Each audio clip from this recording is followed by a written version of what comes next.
அவர் அத்தான் தான் அத்தான் தான் எங்கள் ஊரில் அப்படி தான் பழகும். அக்கா வீட்டுக்காரு அத்தான் தான் சொல்லுவாங்க. ஒரு சில இடத்துல மாமான்னு சொல்லுவாங்க பிறகு.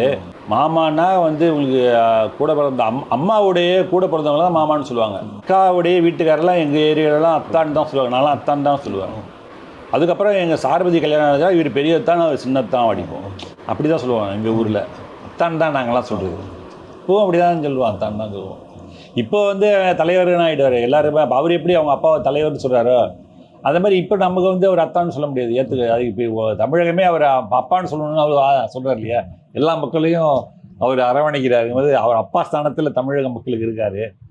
நமக்கும் அந்த ஸ்தானத்தில் தான் இருக்கார். இப்போ தலைவர் வந்து எனக்கு தலைவர் கலைஞர், நான் அவர் என்னுடைய தலைவர். அதுக்கப்புறம் தலைவர்னா அரசியல் எனக்கு இப்போ இவர் அத்தானுங்கிற நிலையை தாண்டி அவரும் இப்போ எனக்கு தலைவர்.